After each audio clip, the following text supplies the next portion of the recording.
últimos 37 años. Actualmente está jubilado y desde el 2008 se dedica a investigar la lógica matemática y tiene en su haber ya unas 30 publicaciones relacionadas con este ámbito. Hoy va a presentarnos su último libro con el título Economía para socialistas y patriotas. Este título, verdaderamente sugerente, es publicado en 2018 y sigue la línea de las anteriores publicaciones, pero en este caso proponiéndose ofrecer las herramientas teóricas necesarias para pensar con rigor en economía, tratando de ofrecer a cualquier persona interesada un instrumento para aprender lo esencial en la economía, incluso si se carece de conocimientos previos. Este considero que es un aspecto vital, de mucha importancia, que no se debe descuidar en ningún caso, y menos en una época en la que asistimos a una precarización de las condiciones laborales, a una tercermundización a la que hace referencia tanto Laureano Luna, y vemos como, por ejemplo, el salario real tiende a la baja por muchas leyes de cuotas y leyes de teletrabajo que se saquen continuamente de la chistera. Posiblemente el libro La alternativa a la mundialización, bases políticas contra el pensamiento único, este del año 2000, sea el germen de la producción ensayística de Laureano Luna. A su vez, la tercermundización de la economía en Europa y España será el argumento de otros dos títulos más recientes. En 2015 es La lucha obrera en la era del capitalismo global y en 2017 el manifiesto de la izquierda nacional, la síntesis del siglo XXI, que si no me equivoco y me corrija el autor, se incluye en este libro de Economía para socialistas y patriotas. Sí, efectivamente, sí. De acuerdo. Bien, antes de dar el paso a nuestro invitado, me gustaría citar una idea expuesta por él mismo en una entrevista a un medio digital. La mayor parte de los males que hoy sufrimos son consecuencia de la preponderancia de la lógica del mercado, desde la destrucción de los valores, las identidades y las conquistas sociales, hasta el genocidio por sustitución demográfica o la destrucción del medio ambiente. Bien, pues con estas palabras doy paso a nuestro invitado, Laureano Luna, agradeciéndole enormemente su participación. Muchas gracias. Buenas tardes. ¿Se me oye?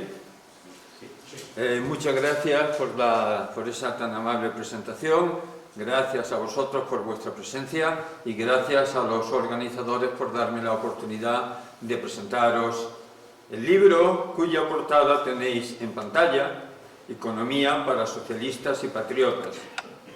Fijaos que el libro tiene un subtítulo, no sé si lo leéis ahí, pero como va a jugar un papel en la presentación, yo lo voy a leer. El subtítulo es Lo que necesitas saber para pensar bien en economía. Mirad, cuando yo tenía 20 y pocos años, hace de eso más de 40, me di cuenta de que para pensar la política había que saber economía. Eso fue un disgusto para mí enorme, ¿no? Porque a mí era la política lo que me interesaba.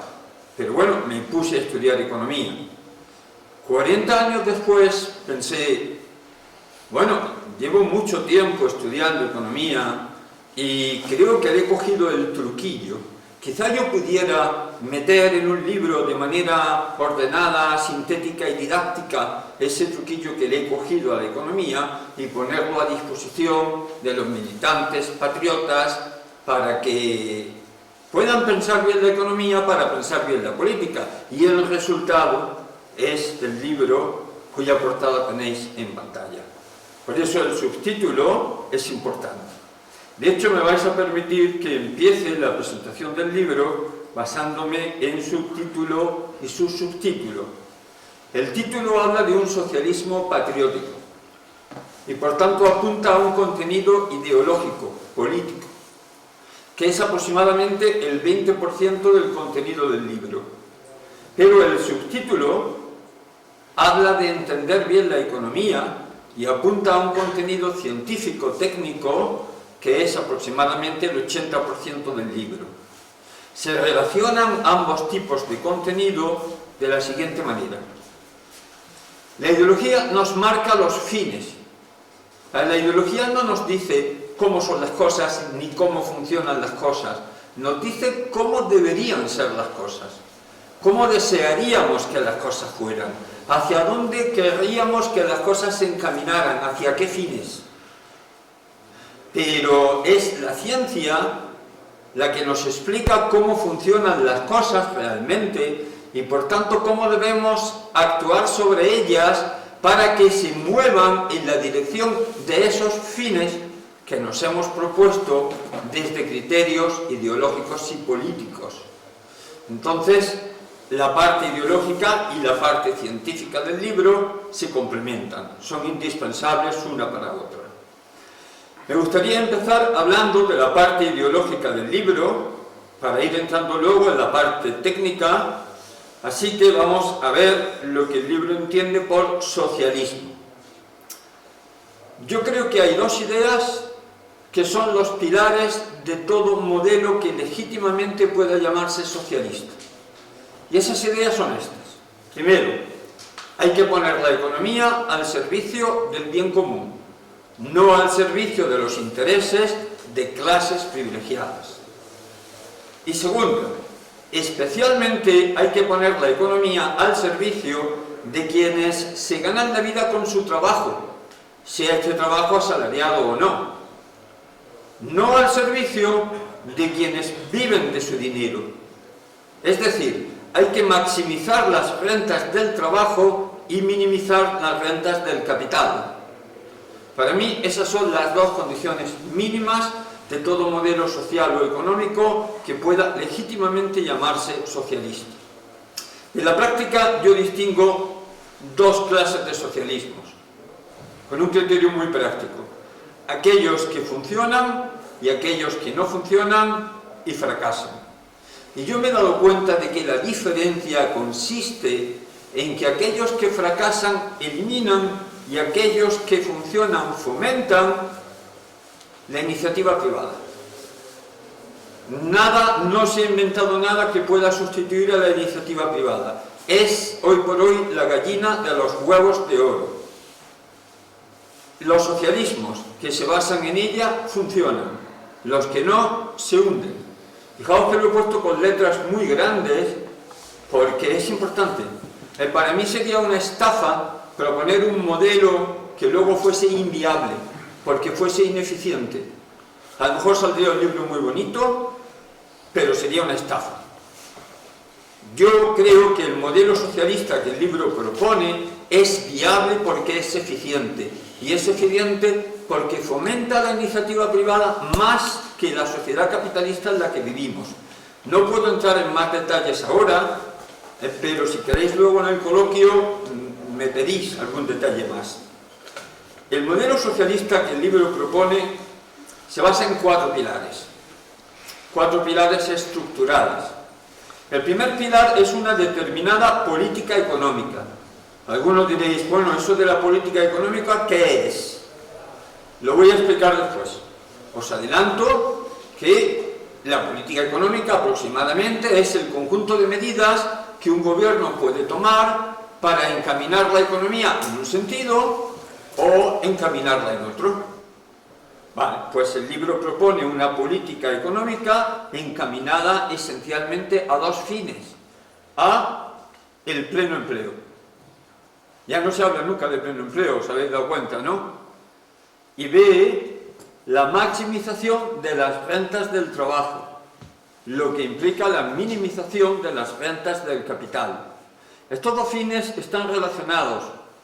Sinceramente, nada sube tanto los salarios como el pleno empleo. Eso es lo que la experiencia dicta.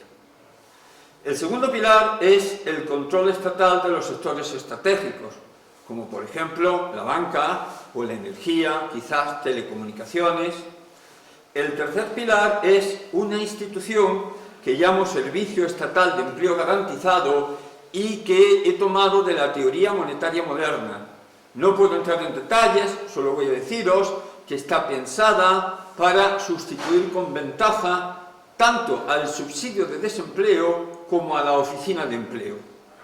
Y por último, el cuarto pilar es una nueva concepción de la empresa, una estructuración diferente de la empresa que llamo empresa comunitaria. Mirad, una de las motivaciones que me llevaron a pensar en una organización alternativa de la empresa es esta: la empresa capitalista está mal equipada para enfrentarse a una amenaza que es solo cuestión de tiempo que llegue, que se materialice, que es el paro tecnológico masivo. La empresa comunitaria pretende ser un diseño de empresa que pueda afrontar ese reto con éxito, Para daros una pincelada muy sencilla, os diría que la empresa comunitaria está pensada para que funcione más como una familia que como la empresa capitalista actual. Luego, si queréis, me pedís más detalles, ¿de acuerdo? Bien, decíamos que la ideología, en el caso del libro El socialismo patriótico, nos señala los fines.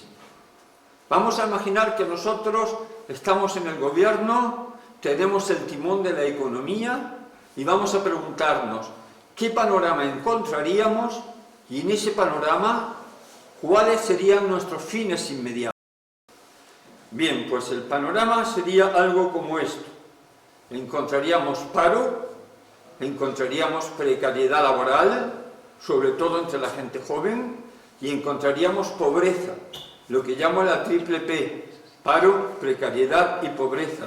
Y fijaos, pobreza no solamente entre quienes no tienen trabajo, pobreza también entre trabajadores pobres. Hay trabajadores pobres.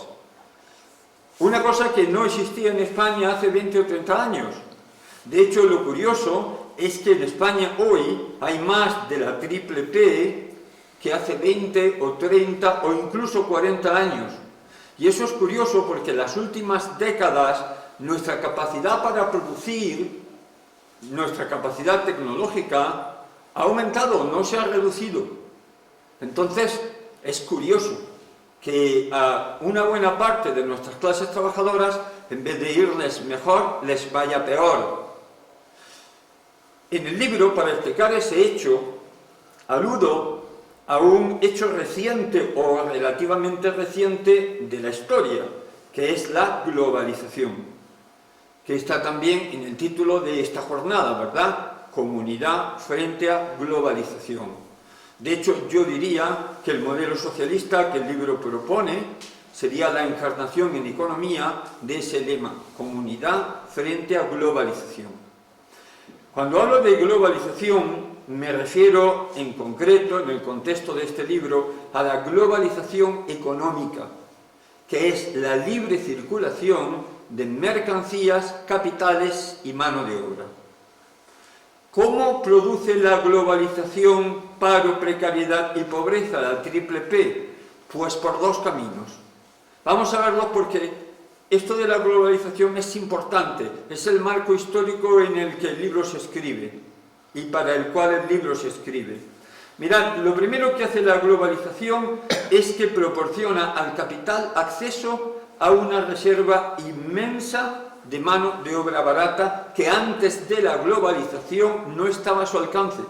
Es la mano de obra del tercer mundo, que el capital puede usar de dos maneras: gracias a la libre circulación de mano de obra, trayéndosela como mano de obra barata, dispuesta a aceptar salarios menores para presionar a la baja los salarios. O bien puede deslocalizar la producción gracias a la libre circulación de capitales y llevarse la producción al país que tenga los salarios más miserables, para desde allí, gracias a la libre circulación de mercancías, vender aquí con dumping social. Ese acceso del capital a esa masa de mano de obra tiene un efecto social importantísimo, que es este: cambia, le da un vuelco a la relación de poder social entre capital y trabajo. Europa 1850, poneos mentalmente. El capital, sin duda, tiene la sartén por el mango. A partir de entonces, aproximadamente, las clases trabajadoras empiezan a organizarse y ponen en pie una lucha, la lucha obrera, y 120 años después, aproximadamente en 1970, ya no está tan claro que el capital tenga enteramente la sartén por el mango.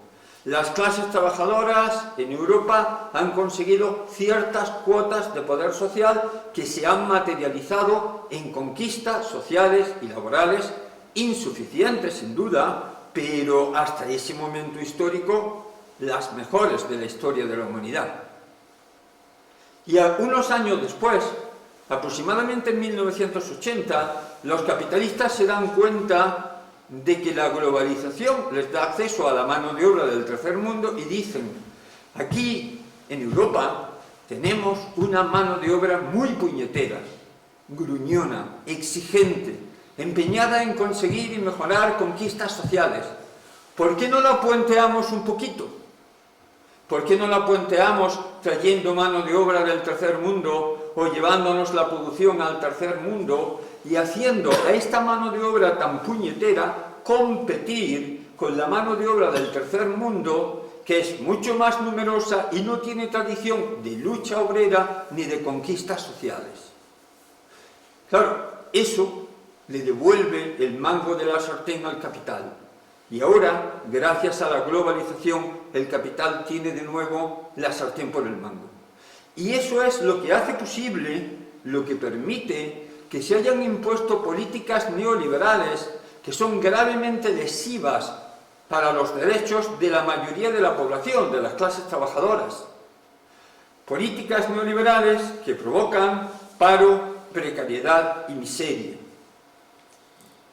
Fijaos, los progres, los de Podemos, por ejemplo, que se llaman socialistas y de izquierda, pero son simplemente progres, cuando ellos hablan contra el neoliberalismo, el ultracapitalismo, la pérdida de derechos laborales, nunca llevan el análisis hasta el final. Porque si hiciesen bien el análisis tendrían que empezar por preguntarse ¿cómo ha sido posible imponer a unas clases obreras, hasta no hace mucho, organizadas y potentes, medidas tan dañinas para sus intereses? Si se hiciesen esta pregunta, tendrían que ir aquí, al vuelco de poder social entre capital y trabajo. Y para explicar por qué el capital tiene la sartén por el mango, tendrían que ir aquí a la globalización. Pero resulta que esos progres están enamorados de la globalización. Aman de corazón a la globalización. Es decir, los que dicen defender a nuestros trabajadores están enamorados del peor enemigo de nuestras clases trabajadoras, la globalización. Fijaos que eso deja un hueco social. Bien, y la segunda vía por la cual la globalización provoca paro, precariedad y pobreza es la inestabilidad económica. Esto es un hecho importante, el libro le dedica un capítulo entero. Los modelos matemáticos predicen que el capitalismo, al globalizarse, al convertir el mundo en un mercado único, se hace tremendamente inestable. Ahora sabemos que la globalización no solo provoca inestabilidad económica, sino también inestabilidad sanitaria, convirtiendo lo que de otra manera sería una epidemia local en una pandemia, o inestabilidad geopolítica, bélica, Ucrania. Y sabemos que la inestabilidad sanitaria y la geopolítica al final se traducen en inestabilidad económica. Por ejemplo, inflación. Toda esa inestabilidad económica provoca paro, precariedad y pobreza. Esto es lo que encontraríamos si fuésemos los responsables de la economía española. Y si asumimos que somos patriotas y socialistas, ¿cuál sería nuestro fin? Pues es evidente que sería eliminar la triple P: paro, precariedad y pobreza. Eso parece poco controvertido, ¿verdad? Claro, el problema empieza cuando preguntamos, vale, vamos a eliminar el paro, la precariedad y la pobreza, pero ¿cómo se hace eso? Y eso nos lleva a la parte técnica del libro. Eso es lo que el libro pretende explicar. Yo no puedo aquí en la presentación contestar completamente a esta pregunta, puedo dar unas pinceladas. Así que vamos a usar esta pregunta para ir penetrando en la parte técnica del libro. ¿Cómo se hace eso? Mirad, ahí en la sociedad hay al menos dos opiniones. Yo diría que esencialmente dos opiniones. Una es la del libro y la de la gente que piensa parecido al libro, y ahora os voy a dar la receta del libro de manera muy abstracta, muy general, luego veremos detalles. El libro dice que con la adecuada combinación de la política económica y el control de fronteras, el control de la globalización, pueden eliminarse paro, precariedad y pobreza. No todo el mundo está de acuerdo. Ahí está la opinión de los neoliberales y globalizadores, que son los mismos. Esta gente piensa que no hay que actuar sobre los mercados, que hay que dejar que los mercados vayan de suyo. Entonces dicen, los mercados nos han traído más paro, más precariedad y más pobreza, y preguntáis que cómo las eliminamos. Pues respondemos que de ninguna manera, que hay que aguantarse, porque la voluntad de los mercados es sagrada. Esa es la opinión, en el fondo, de los neoliberales y los globalizadores. Voy a seguir entrando en la parte técnica del libro, contraponiendo las posiciones del libro a las posiciones de los neoliberales. Y para eso vamos a desmontar falacias neoliberales. Sabéis que una falacia es algo que a primera vista parece verdadero, pero que bajo escrutinio demuestra ser falso. Y creo que todos sabéis que lo que dicen los neoliberales, pero vamos a recordar sus tesis generales. Los neoliberales dicen que el Estado no debe intervenir en la economía. ¿Por qué? Porque no hace falta. Los mercados se regulan solos, siempre. Eso es una falacia. Algunos mercados se regulan solos a veces, otros no. Y entonces la intervención del Estado es conveniente. Pero ellos lo piensan así. Piensan que el mecanismo de mercado es la racionalidad última social. Claro, como ellos piensan que los mercados se regulan siempre, opinan que la intervención del Estado es, en el mejor de los casos, inútil y en el peor de los casos perjudicial, pero nunca eficiente.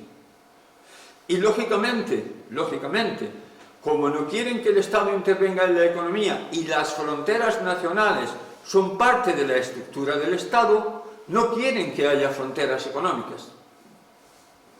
No debe haber fronteras, sino lo contrario, libre circulación de mercancías, capitales y mano de obra, o sea, globalización económica.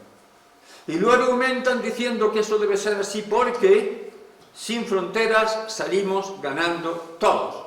Esto es radicalmente falso y lo vamos a demostrar después. Bien, en mi camino para desmontar falacias neoliberales, como no puedo tratar todas las que trata el libro, pensé en escoger dos casos de estudio que son suficientemente representativos como para que su consideración arroje una visión general sobre el contenido del libro. El primer caso de estudio es el paro, cómo plantean la cuestión del paro los neoliberales y cómo se plantea en el libro. El segundo caso de estudio es el comercio exterior, pues igual, contrastando la posición neoliberal con la del libro. Esto nos lleva, vamos al paro, nos lleva a la parte técnica del libro. Eso quiere decir que la charla a partir de ahora se va a hacer un pelín más técnica. También quería que vieseis los instrumentos técnicos o algunos de los instrumentos técnicos que el libro utiliza, que son los que usan todos los libros de economía, y que vieseis que son muy fácilmente comprensibles. El libro intenta dar lo esencial de la economía sin exigir, como ha dicho el presentador, sin exigir al lector conocimientos previos ni de economía ni de matemáticas. Pero vamos a entrar un poquito más en la parte técnica. Advertido eso, aquí tenemos un eje de coordenadas cartesianas, o mejor, la cuarta parte de un eje, el cuadrante positivo. Las cantidades negativas que irían aquí, en economía, tienen muy poca presencia. Existen a veces, pero podemos contentarnos con el cuadrante positivo. Sabéis que cuando se pinta un eje de coordenadas cartesianas, pues en los ejes se ponen variables. En economía, aquí suele ser el precio y aquí suele ir la cantidad. Q. Esa Q viene de cómo se dice cantidad en latín, supongo. Precio y cantidad. Fijaos bien, en matemáticas lo usual es que la variable independiente de la X esté aquí y esta sea la variable dependiente. Por desgracia, en economía la costumbre es la contraria.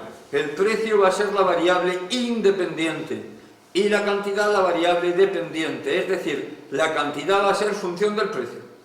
Cogemos un precio, una curva y nos venimos a una cantidad. En este sentido hay que leerlo. Vamos a pintar pues una curva que representa una función, como se hace en matemáticas, y vamos a pintar pues la curva de demanda. Yo la he pintado como un segmento, como un trozo de línea recta, simplemente para simplificar. Nunca es una línea recta, realmente, pero nada esencial depende de eso. Demanda, D de demanda. Recordad que la demanda son las ganas de comprar, los demandantes son los compradores. Para ser concretos, vamos a imaginar que esta es la función de demanda de sillas en España, sillas en concreto. ¿Qué significa? ¿Qué información nos da esta curva? Pues veréis, si escogemos aquí un valor de la variable independiente, es decir, un precio, y nos vamos a la curva nos rebota hacia abajo, hacia el eje de la cantidad, y nos da la cantidad demandada, porque es la curva de demanda. ¿Y qué significa esto? Significa que si esta es la demanda de sillas en España, y este es el precio de una silla en España, entonces los españoles van a querer comprar esta cantidad de sillas, desde el origen hasta aquí, hasta QD. Y eso para cada precio. Lo más importante de esta curva es que va para abajo, tiene pendiente negativa, se dice en matemáticas. Fijaos por qué es importante eso. Imaginad que el precio de la silla baja desde P a P asterisco. Se hacen más baratas las sillas. ¿Qué debemos esperar? ¿Que los españoles compren más sillas o menos? Si son más baratas. Pues evidentemente que compren más porque se lo pueden permitir. Eso es lo que debe decirnos la curva. Desde este precio, si nos vamos a la curva, debemos ver que aquí, en el eje de la cantidad aumenta de QD a QD asterisco, que es la cantidad de sillas que los españoles quieren comprar a este precio más barato, más sillas que antes. Antes hasta aquí y ahora hasta aquí. La cantidad de sillas demandada aumenta cuando baja el precio.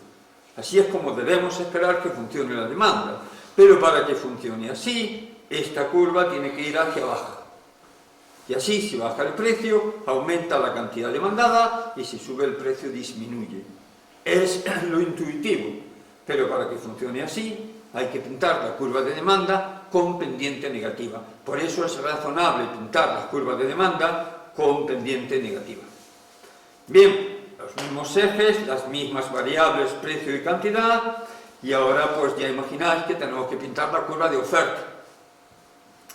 No la llamamos O, porque la O mayúscula se confunde con el 0, y entonces se tiende a evitar y cogemos la inicial de la palabra inglesa para oferta, que es supply.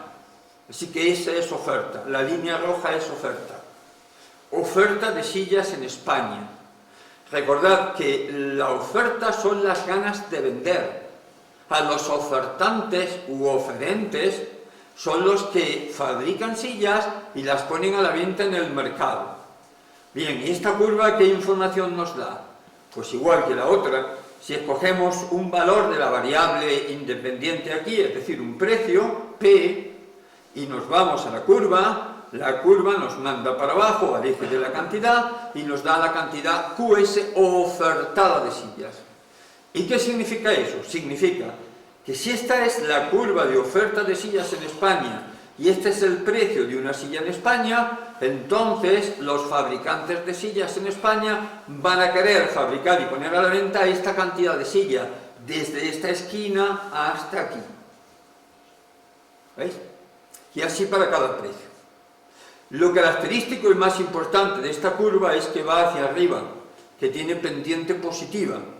¿Por qué? Imaginad que el precio de la silla sube desde P a P asterisco, de manera que los fabricantes ahora, por cada silla que fabrican y venden, sacan más. ¿Qué debemos esperar? ¿Que disminuyan la oferta o que se animen a ofertar más sillas? Pues si por cada silla sacan más, esto último. Entonces la cantidad ofertada debe aumentar si sube el precio. Vamos a ver si sirve esta curva. Desde este nuevo precio más alto nos vamos a la curva de oferta de sillas y entonces aquí la cantidad ofertada debe aumentar desde QS hasta QS asterisco, que es la cantidad de sillas ofertada en el mercado en España a este precio superior. Sube el precio, aumenta la cantidad de sillas ofertada. En la demanda era al revés, para que aumente la cantidad demandada tenía que bajar el precio. Bien, pero para que la oferta funcione así, como es intuitivo que funcione, la curva tiene que ir hacia arriba, tiene que tener pendiente positiva. Por eso es razonable pintar las curvas de demanda con pendiente positiva. Es el mismo eje de coordenadas cartesianas con el precio y la cantidad. Y ya sabéis que lo que se hace en economía es que ahora se pintan ambas curvas a la vez. Y como tienen pendientes contrapuestas, pues no tienen más remedio que cruzarse. Es decir, comparten un punto. Tienen un punto en común y ese punto lo llamamos punto de equilibrio. Enseguida vais a ver por qué. Fijaos que este punto se corresponde aquí en el eje del precio, pues con un precio que llamamos P sobre precio de equilibrio. Vamos a ver cómo funcionan las cosas si el precio de una silla es el precio de equilibrio. Nos vamos desde aquí, vamos a ver cuántas sillas quiere comprar la gente a ese precio. Pues nos vamos desde este precio a la curva azul y bajamos al eje de la cantidad. Y obtenemos la cantidad demandada. Vamos a ver cuántas sillas quieren vender los fabricantes a ese precio. Desde aquí nos vamos a la curva roja de oferta y bajamos. Pero claro, en ambos casos hemos llegado al punto que comparten las curvas. Por tanto, en ambos casos vamos a bajar a la misma cantidad. Al precio de equilibrio va a resultar que la cantidad de sillas demandadas, la cantidad que la gente quiere comprar, va a ser igual que la cantidad de sillas ofertada, la cantidad de sillas que los fabricantes ponen a la venta en el mercado. Esa cantidad desiguales la llamamos cantidad de equilibrio. Aquí ni sobran sillas que al precio vigente no tengan salida, ni faltan sillas que la gente quisiera comprar, pero no están a la venta en el mercado. Aquí la cantidad demandada y ofertada son la misma. Por eso lo llamamos punto de equilibrio. ¿Qué sucedería si el precio de la silla no fuese el precio de equilibrio? Vamos a imaginar que fuese significativamente más alto, por aquí, P asterisco. Vamos a ver cuántas sillas compraría la gente en España a ese precio. Nos vamos a la curva azul de demanda, giramos para abajo y obtenemos la cantidad de sillas demandada al precio P asterisco, menos que antes porque el precio ha subido. Si ahora nos vamos a la curva de oferta y bajamos, obtenemos la cantidad ofertada de sillas al precio P asterisco, más que antes. Pero sobre todo, a este precio, la cantidad demandada y la cantidad ofertada no son la misma. A este precio, los fabricantes fabrican y ponen a la venta en el mercado sillas desde aquí hasta aquí. Pero la gente compra sillas solo hasta aquí. Esta diferencia, que marco con una línea naranja, se ve, ¿verdad? Son sillas que están a la venta en el mercado, pero que al precio vigente P asterisco no se venden, no tienen salida, sobran. ¿Qué sucede en un mercado cuando sobra mercancía que no tiene salida al precio vigente? Pues que los vendedores se ven obligados a bajar el precio. El precio bajará hacia el precio de equilibrio.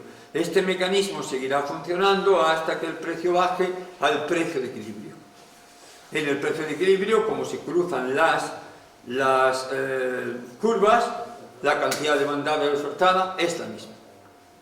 Bien, este mecanismo de mercado es muy básico, lo conocíais todos, lo conoce la gente de la calle que no ha visto en su vida un gráfico de esto ni ha estudiado economía, es de sentido común. Pero para nosotros va a ser muy importante porque lo vamos a extraer del mercado de las sillas y lo vamos a aplicar a un mercado mucho más importante, el mercado laboral, el mercado de trabajo, el mercado en el que se contratan trabajadores. Fijaos, el siguiente gráfico es estructuralmente idéntico a este. Solo hemos cambiado algunos nombres. Aquí en BTP tenemos una W, que significa salario. Como la S de salario la tenemos ya ocupada para la oferta, tenemos que echar mano de otra inicial inglesa. Y esta es la inicial de la palabra inglesa para salario, que es wage. Así que aquí están los salarios. Recordad, el salario es un precio. Es el precio del trabajo. De manera que seguimos teniendo aquí el precio. Y aquí la cantidad laboral. No la cantidad de sillas, la cantidad de trabajadores. Y aquí tenemos la demanda laboral. Cuidado, la demanda laboral no es que la gente demande empleo, no. La demanda laboral es la demanda de trabajadores por parte de las empresas. La curva azul ahora representa el comportamiento de las empresas en lo referente a la contratación de trabajadores. Que la gente se oferte en el mercado de trabajo buscando empleo, eso lo recoge la curva de oferta laboral. La gente que busca empleo se oferta en el mercado de trabajo. Y puede ser que encuentre una empresa que lo demande y lo contrate, o puede que no. Entonces, esas son las curvas de demanda y de oferta laboral. Como tienen pendientes contrapuestas, se cruzan en un punto que llamamos punto de equilibrio, con el que se corresponde un salario de equilibrio W sub E. Si este es el salario vigente, la cantidad ofertada, la cantidad de gente que busca empleo, va a ser la misma que la cantidad demandada, la cantidad de trabajadores que las empresas quieren contratar, va a ser la cantidad de equilibrio. Aquí ni van a sobrar trabajadores que no encuentren empleo, ni va a ser el caso que las empresas quisieran contratar trabajadores que sin embargo no encuentran. Ni sobran ni faltan. Cantidad demandada y cantidad ofertada, la misma. Pero ¿qué pasaría si en el mercado de trabajo el salario vigente fuese diferente del salario de equilibrio? Vamos a imaginar que estuviese un poco más alto, por aquí, en W asterisco. Vamos a ver cuántos trabajadores contratarían las empresas a ese salario. Nos vamos a la curva azul de demanda, bajamos y encontramos la cantidad de trabajadores demandada por las empresas al salario W asterisco. Si ahora nos vamos a la curva de oferta, la curva roja, y bajamos, vemos la cantidad de gente que se oferta en el mercado de trabajo buscando empleo, la cantidad ofertada al salario W asterisco. Ya no son iguales. Si este es el salario vigente, la gente que busca empleo va desde aquí hasta aquí, pero las empresas solo contratan gente hasta aquí. Esta es la cantidad demandada por las empresas. Esta diferencia, que marco de nuevo con una línea naranja, son trabajadores que buscan empleo en el mercado de trabajo, pero no son contratados. Es exactamente lo que llamamos paro.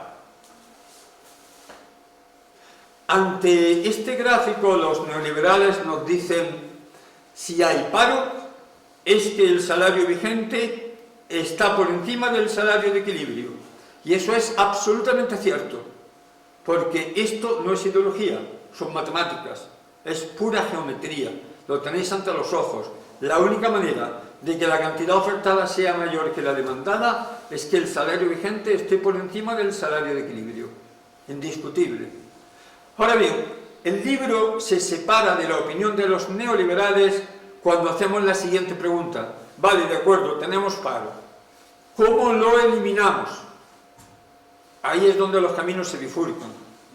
La respuesta de los neoliberales es extremadamente consistente con sus planteamientos generales.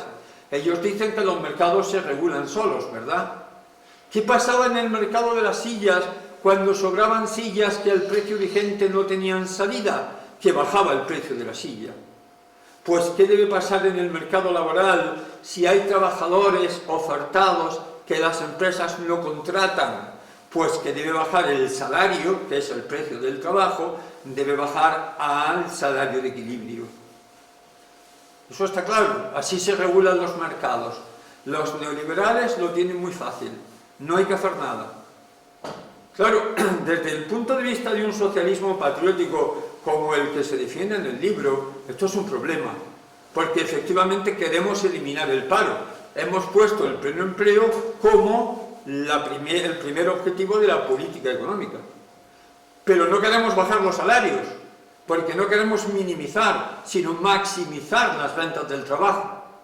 Entonces tenemos que preguntar, ya, pero ¿bajar el salario es la única manera posible de eliminar el desempleo? ¿No hay otra? Vamos a verlo. Este es el mismo gráfico que antes. El mercado laboral. Vamos a imaginar que el salario está aquí en W asterisco, por encima del salario de equilibrio y por tanto que hay paro. ¿Qué pasaría si nosotros, dirigiendo la economía, de alguna manera consiguiéramos que esta curva de demanda de trabajadores por las empresas se desplazara a la derecha? Por ejemplo aquí, de DL a DL'. Fijaos lo que significa que esa curva se desplace a la derecha. Significa que a cada nivel de salario, ahora, con la nueva curva, las empresas van a querer contratar más trabajadores que antes. Con la antigua curva, a este salario, las empresas contrataban hasta aquí. Pero con la nueva curva, más hasta aquí. Y veis que esta nueva curva corta la curva de oferta, crea un nuevo punto de equilibrio, el prima, que se corresponde con el salario que teníamos. En un punto de equilibrio no hay paro, por definición. Si nosotros conseguimos que esta curva se desplace a la derecha hasta aquí, eliminamos el paro sin bajar el salario. Todavía más, si conseguimos que se desplace a la derecha, más todavía, de segunda, damos lugar a un nuevo punto de equilibrio de segunda, que se corresponde no con el salario que había, sino con uno superior. Y aquí, por definición, no hay paro. Si conseguimos esto, podemos eliminar el paro, no ya sin bajar, sino subiendo los salarios. Vale, vamos a ver este gráfico más veces. Pero a la vista de este gráfico, vosotros deberíais tener dos objeciones. La primera sería, Laureano, este gráfico, sinceramente, lo único que demuestra es que eliminar el paro subiendo los salarios es una posibilidad matemática, geométrica, no hay contradicción geométrica. O sea, en el mundo ideal, en el mundo platónico de las ideas matemáticas, es posible eliminar el paro subiendo los salarios. La pregunta, Laureano, es, ¿eso es posible también en el mundo real de la economía? Y Laureano contesta categóricamente, sí. Esto se ha hecho, y cuando se ha hecho ha funcionado, no bien, sino muy, muy bien. Y luego, si queréis, en el coloquio me preguntáis ejemplos históricos. ¿De acuerdo?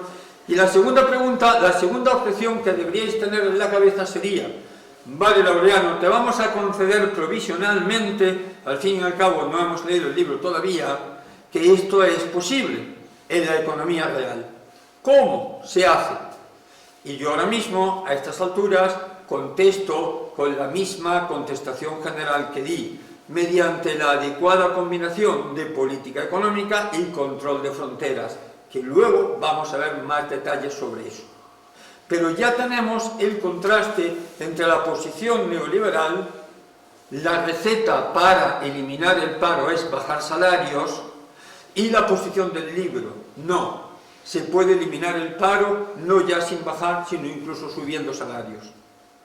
Vamos entonces al segundo caso de estudio, paro y comercio exterior, ¿recordáis? Vamos a hablar un poquito sobre el comercio exterior. Sabéis que ahí los neoliberales dicen, sin fronteras salimos ganando todos. ¿Seguro? ¿Seguro que sin fronteras salimos ganando todos? Vamos a verlo. Yo os voy a reproducir exactamente el argumento que dan los neoliberales a favor de la tesis de que sin fronteras ganamos todos. Y os voy a señalar exactamente dónde falla el argumento. Este cuadro que tenéis aquí, que está sacado del libro, representa una economía mundial tremendamente simplificada. A ver, en economía y en todas las ciencias, los ejemplos se simplifican mucho para concentrarse en lo esencial. Y esa simplificación no significa que se esté mintiendo. ¿vale? Imaginamos que en el mundo hay solo dos países, España y Marruecos, y que solo se producen dos bienes, neveras y toneladas de lana. Vamos a imaginar que en España fabricar una nevera, coste de producción, son 100 euros. Y una tonelada de lana, 500 euros, 5 veces más. Fijaos, en España una tonelada de lana vale por 5 neveras, y lógicamente una nevera por 1/5 de tonelada de lana. Bien, nos vamos a Marruecos, salarios más bajos, menos impuestos medioambientales, etcétera. Fabricar una nevera cuesta la mitad, 50 euros allí. Y una tonelada de lana, menos de la mitad, solo 200 euros. Fijaos, en Marruecos una tonelada de lana no vale por 5 neveras, sino por 4. La tonelada de lana es más barata en términos de neveras. Y una nevera no vale 1/5 de tonelada de lana, vale más, vale 1/4 de tonelada de lana. La nevera en Marruecos es más cara en términos de lana. Esa asimetría es la que permite aplicar la conocida teoría de las ventajas comparativas de David Ricardo, que predice, si esta es la situación y eliminamos las fronteras, lo que va a suceder es que España se va a especializar en neveras, Marruecos en lana, van a intercambiar y ambos van a ganar un 25%. En España, imaginaos que estamos en España y podríamos decir, pues podemos fabricar una tonelada de lana, pero eso nos obliga a sacrificar la producción de 5 neveras. Y si en vez de la tonelada de lana fabricamos las 5 neveras y las cambiamos en Marruecos por lana, porque en Marruecos una tonelada de lana no vale tanto como 5 neveras, vale 4. Por 5 neveras nos dan 1,25 toneladas de lana y ganamos el 25%. Y si estamos en Marruecos diríamos, podríamos fabricar una nevera, pero tendríamos que sacrificar la producción de 1/4 de tonelada de lana. Y si en lugar de la nevera fabricamos ese cuarto y lo cambiamos en España por neveras, porque en España una nevera no vale tanto como 1/4 de tonelada de lana, vale menos, vale 1/5. Por 1/4 nos van a dar 1,25 neveras y vamos a salir ganando un 25%. Vale, esa es la teoría de las ventajas comparativas de David Ricardo, que es una teoría clásica de la economía clásica.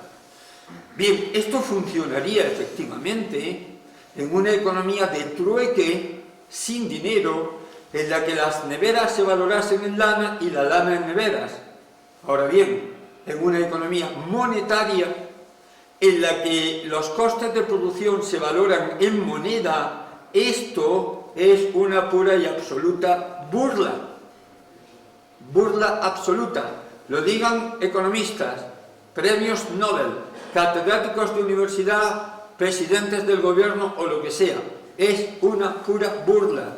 Y es muy fácil ver por qué. Imaginaos que esta es la situación, imaginaos que nosotros fabricamos neveras en España y que quitan las fronteras.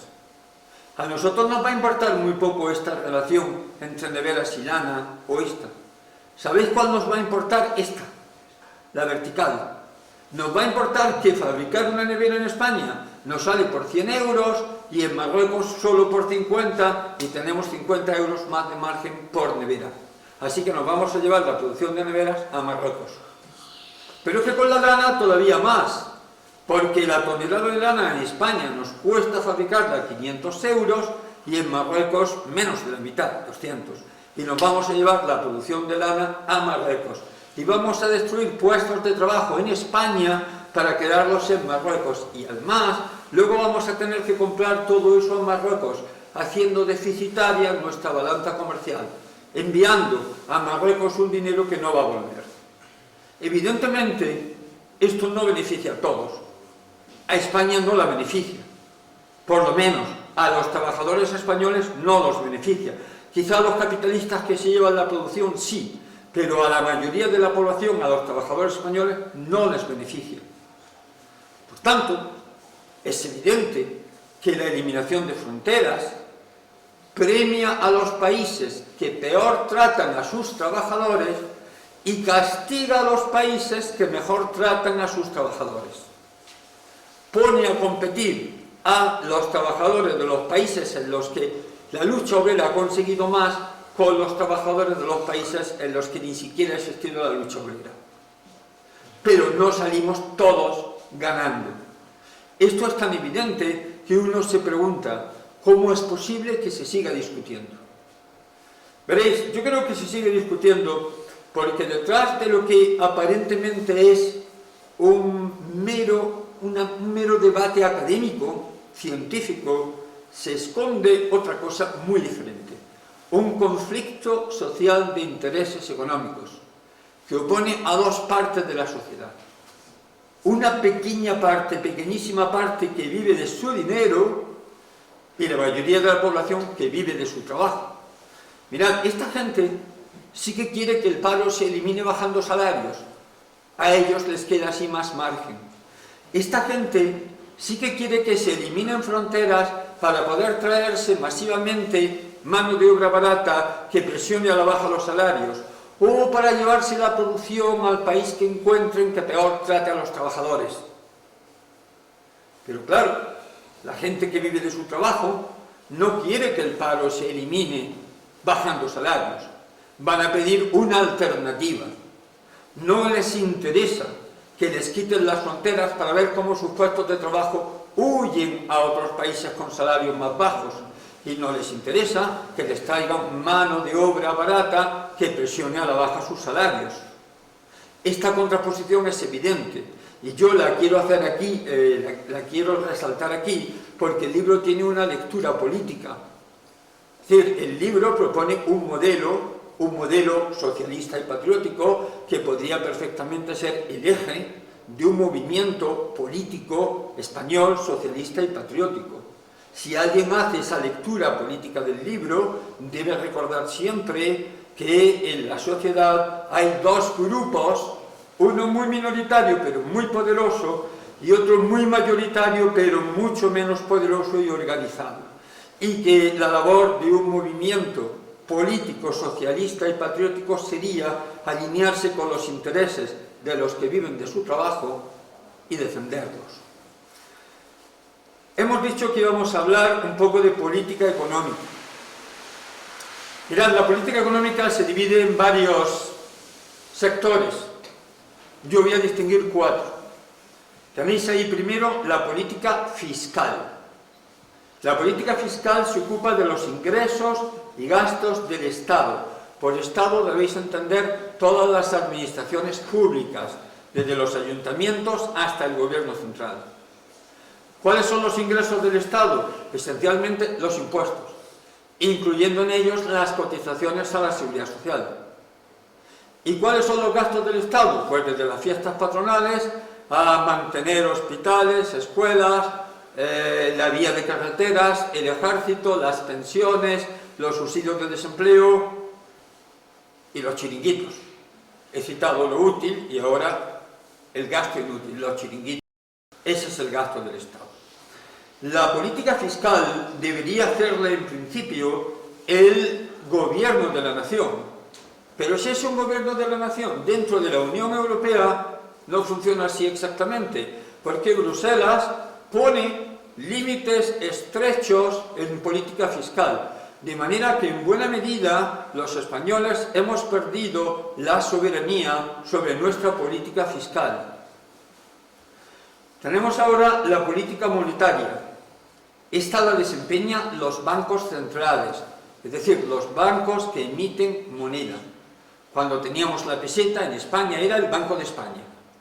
En el euro es el Banco Central Europeo. Aquí hemos perdido completamente la soberanía sobre nuestra política monetaria. Y Bruselas nos trata muy mal en cuestiones laborales. En el libro tenéis los detalles. Mirad, la política monetaria determina esencialmente dos magnitudes que están estrechamente vinculadas. Una es la cantidad de dinero en circulación y otra es el tipo de interés vigente.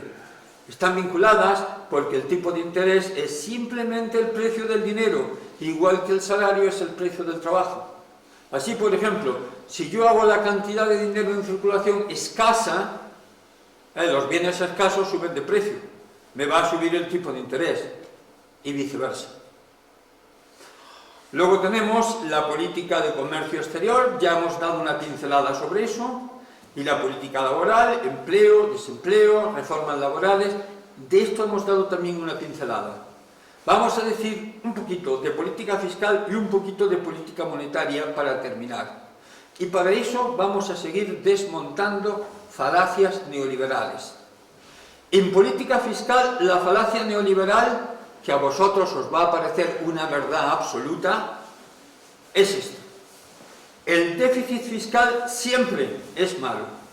Déficit fiscal significa que si estos son los ingresos del Estado, sus gastos sean mayores. Que el Estado gaste más de lo que ingresa.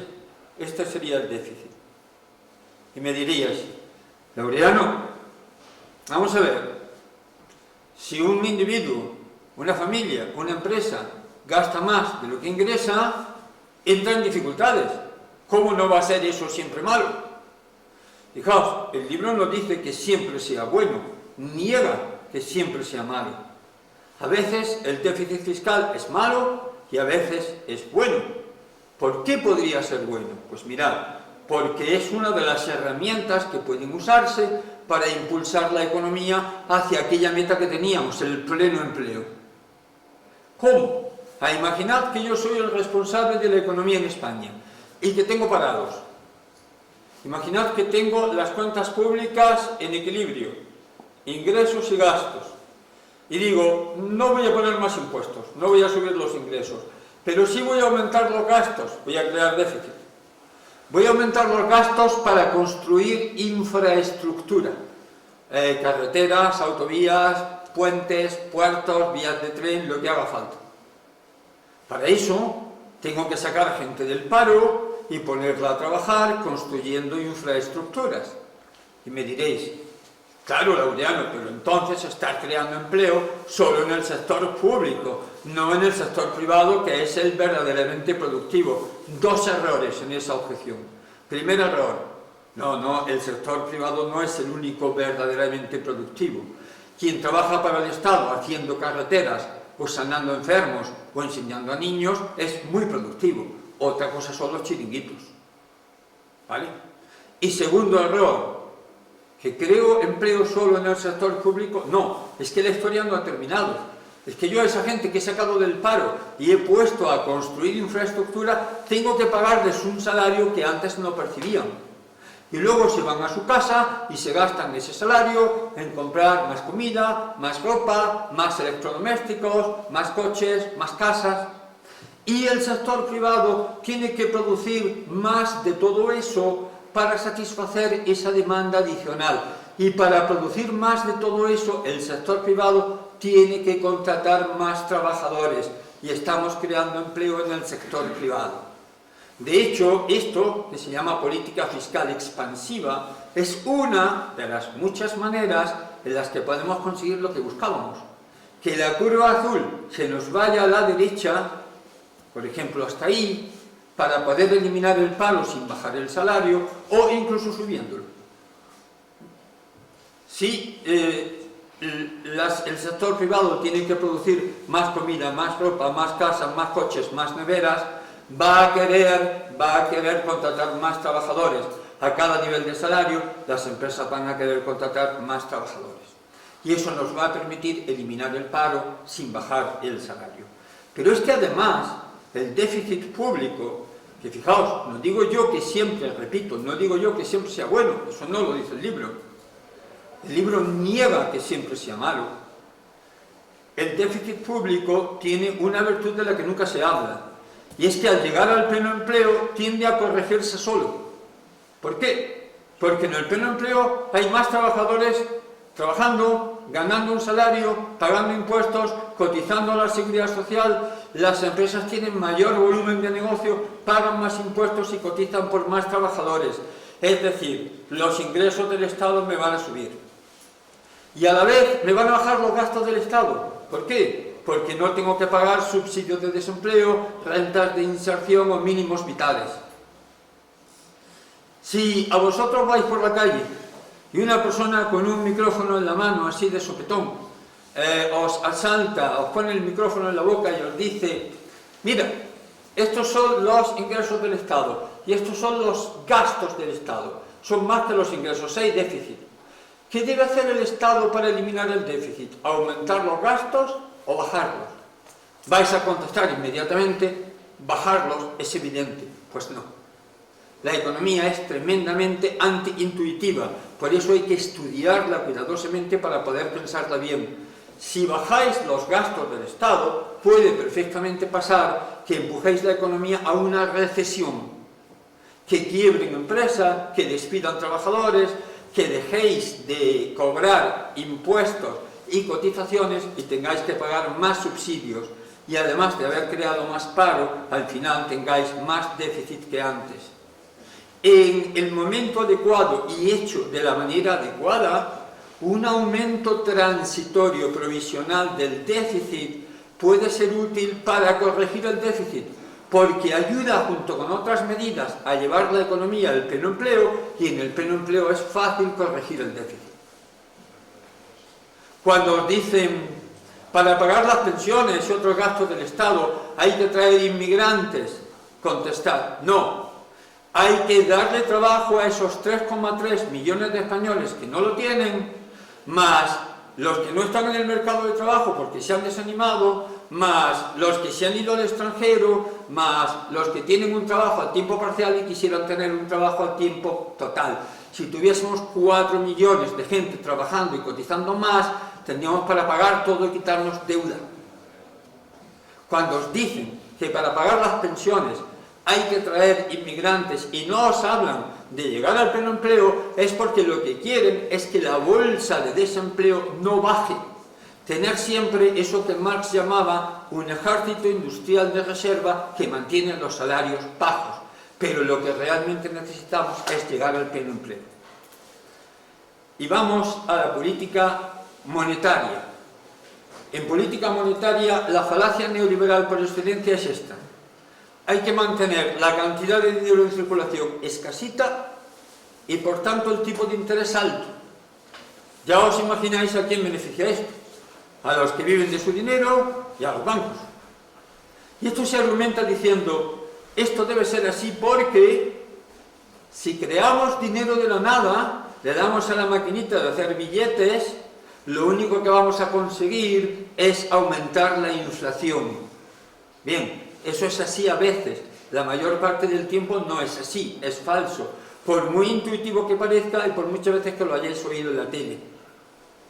Yo os voy de nuevo a reproducir exactamente el argumento que suele darse y os voy a señalar dónde falla el argumento.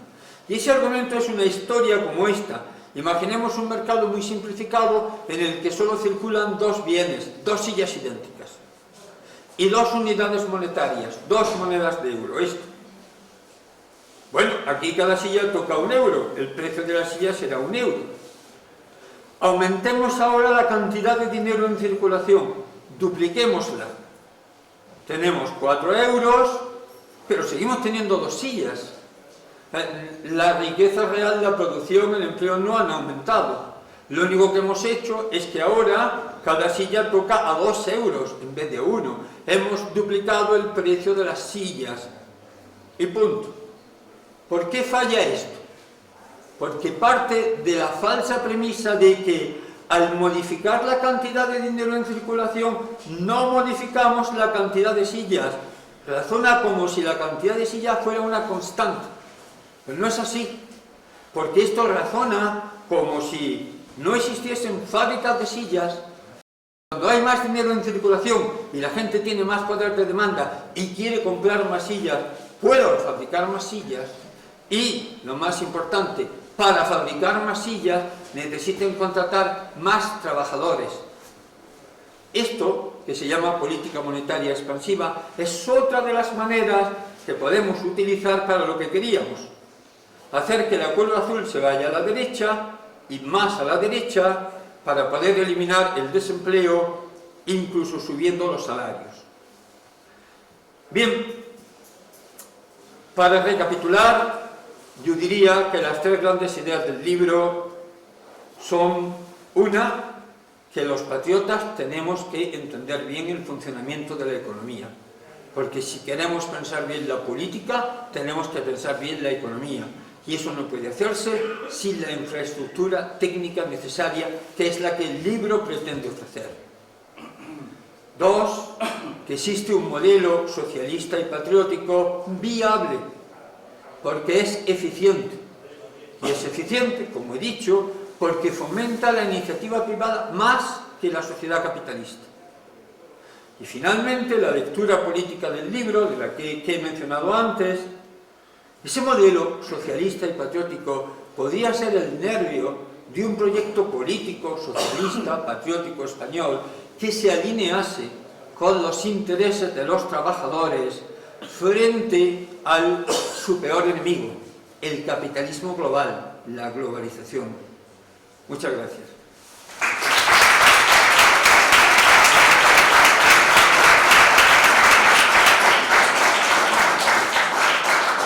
Muchas gracias. Mirad, tenéis el libro impreso y a la venta a menos de precio de coste. Os lo explico. Lo podéis descargar gratuito como PDF de una página de Facebook que se llama Izquierda Patriótica Española, que yo creé para albergar mis escritos. Pero si lo preferís ya impreso y encuadernado, aquí lo vais a tener más barato de lo que os va a salir imprimirlo y encuadernarlo por vuestra cuenta. Y además hay un servicio de postventa. Cualquiera que lea el libro y que encuentre dudas, es lo más normal, o quiera hacer sugerencias y comentarios, pues me los puede hacer o por el chat de Facebook, o yo le doy mi correo electrónico y por email, y yo con mucho gusto contestaré a esas dudas, sugerencias o comentarios. Si queréis, vamos al coloquio y después, pues los que queráis comprar el libro, lo compráis. Realizamos un pequeño turno de preguntas, por favor, directas.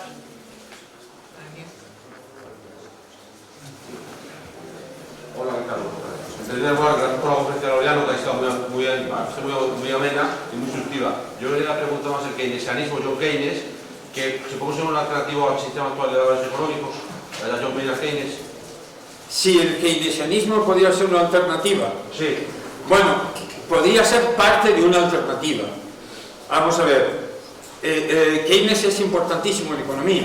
No podemos hacer economía sin Keynes, igual que no podemos hacer filosofía sin Kant o física sin Newton.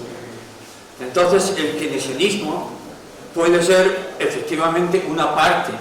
Pero date cuenta que Keynes, en el 36, cuando publica su gran obra, habla en un contexto muy diferente. No existe, por ejemplo, la globalización. El capital no puede puentear a la clase trabajadora echando mano de la clase trabajadora del tercer mundo, etcétera, etcétera. Entonces, el keynesianismo es solo una parte.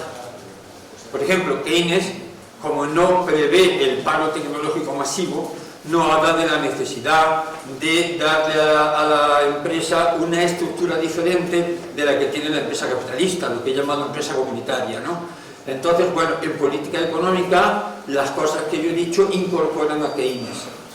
¿Vale? Entonces sería, sí, una parte del bagaje.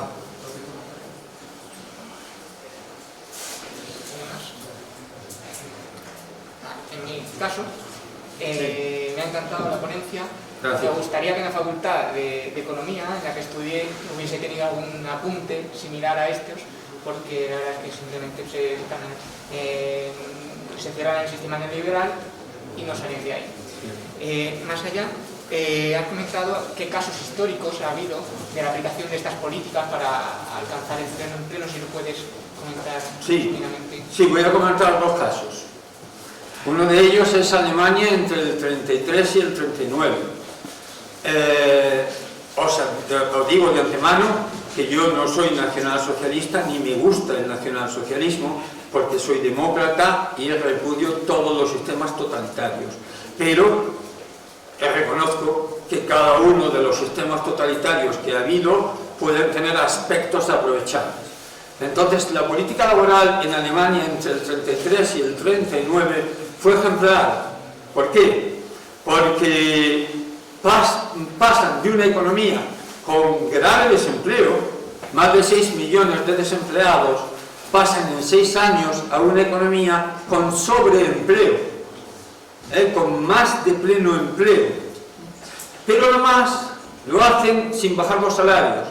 El salario medio real, real significa descontando la inflación, teniendo en cuenta la inflación, el salario medio real por hora, que es como debe darse, porque alguien puede ganar más porque trabaja más horas, eso no significa que haya subido el salario. El salario medio real por hora entre el 33 y el 39 subió aproximadamente un 24%. Entonces se crearon casi unos 10 millones de puestos de trabajo. Había 6 millones de parados, pero cuando tú empiezas a crear puestos de trabajo, más gente se anima a entrar en el mercado de trabajo y más gente vuelve del extranjero. Y entonces para llegar al pleno empleo cada vez tienes que crear más puestos de trabajo. Se crearon casi 10 millones de puestos de trabajo, subiendo un 24% los salarios, porque se hicieron cosas parecidas a las que digo. Pero no ha sido el único ejemplo.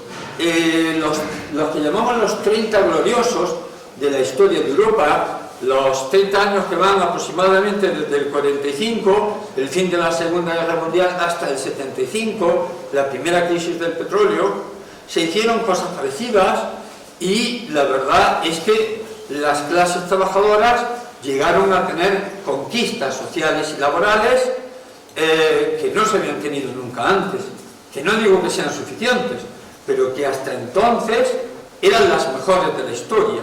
Se mantuvieron las economías occidentales casi siempre en el pleno empleo y los salarios subieron históricamente de manera continua su poder adquisitivo.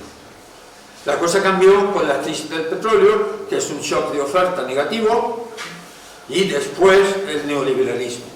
Pero ahí tenéis esos dos periodos en que las cosas se hicieron bien y se consiguió mantener el pleno empleo o llegar a él y a la vez subir los salarios.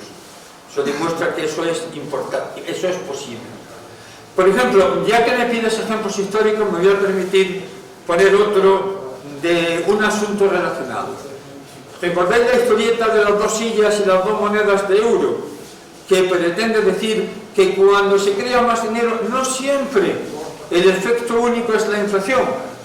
Mirad, la creación de dinero más bestial de la historia es el llamado quantitative easing o facilitación cuantitativa que hizo el Banco Central de Estados Unidos, la Reserva Federal, aproximadamente entre el 2008, la crisis financiera, y el 2016. Ahí se creó dinero a unas cantidades increíbles. ¿Cuánto afectó a la inflación? Muy poquito, mínimamente. No subió un poquito la inflación, pero no de una manera que pudiese dañar a la economía. ¿Cómo afectó al desempleo? Pues lo cortó por la mitad. En el 2008 era aproximadamente del 11% y en el 2016 era aproximadamente del 5,5%. ¿Por qué? ¿Por qué? Porque veréis, cuando se crea más dinero, lo que se está creando es más demanda, más capacidad de compra de la gente. La oferta puede responder de 2 maneras. Puede responder produciendo más y entonces crea empleo, o puede responder subiendo los precios en vez de producir más.